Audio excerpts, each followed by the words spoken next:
Ang madamot na batang si Densyo.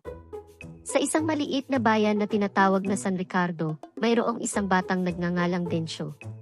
Si Densyo ay kilala sa kanilang baryo bilang isang batang madamot at hindi marunong magbahagi.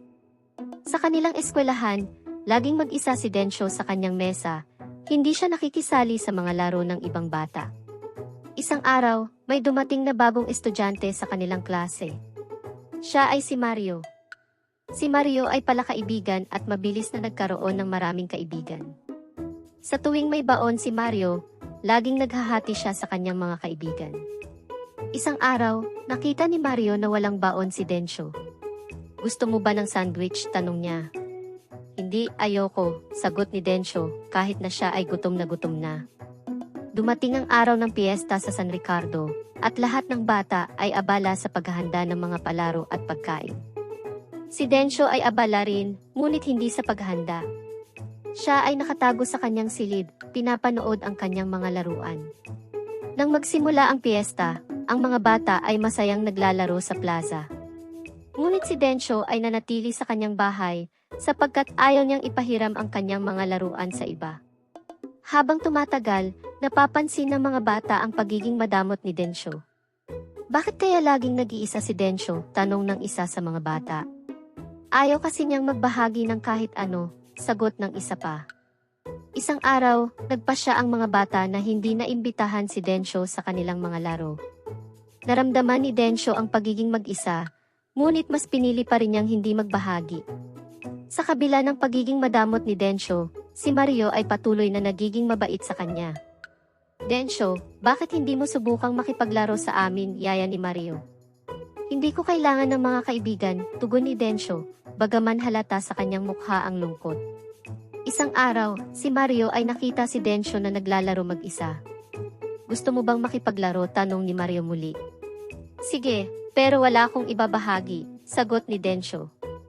Habang naglalaro sila, napansin ni Densyo na masaya pala ang may kalaro.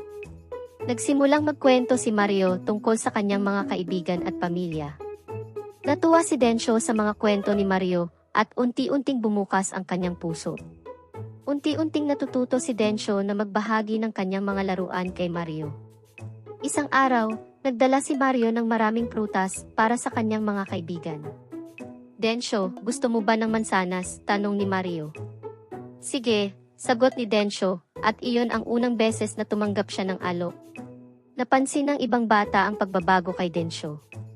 "Parang mas masaya na si Densyo ngayon," sabi ng isa sa kanila. Pag-uwi ni Densyo, napansin ng kanyang nanay na masaya ang kanyang anak. "Anak, bakit parang ang saya-saya mo ngayon?" tanong ng nanay niya. "May bago akong kaibigan, si Mario," sagot ni Densyo. "Napakabait niya at natutunan kong magbahagi dahil sa kanya." Isang araw, nagkaroon ng malaking problema si Mario. Nawalan siya ng baon dahil sa isang aksidente. Agad na pumunta si Densyo kay Mario, dala ang kanyang baon. "Mario, ito ang baon ko." "Hati tayo," sabi ni Densyo. Ngumiti si Mario at tinanggap ang alok ni Densyo. "Salamat, kaibigan." Mula noon, si Densyo ay naging isa na ring mapagbigay na bata. Ang mga bata sa baryo ay laging kasama na si Densyo sa kanilang mga laro. Napagtanto ni Densyo na ang saya ng pagbabahagi ay higit pa sa pagmamay-ari ng mga bagay. Sa bawat araw na lumilipas, lalo pang napalapit si Densyo sa kanyang mga kaibigan. Ang dating madamot na bata ay naging isang inspirasyon sa iba pang mga bata sa San Ricardo. Natutunan ni Densyo ang halaga ng pagbabahagi at pakikipagkaibigan. Ang kanyang buhay ay nagbago dahil sa kabutihang loob ni Mario. Ang mga bata sa San Ricardo ay mas naging magiliw sa isa't isa. Mula noon, ang bayan ng San Ricardo ay kilala na bilang isang lugar kung saan ang bawat isa ay marunong magbahagi at magmalasakit sa kapwa.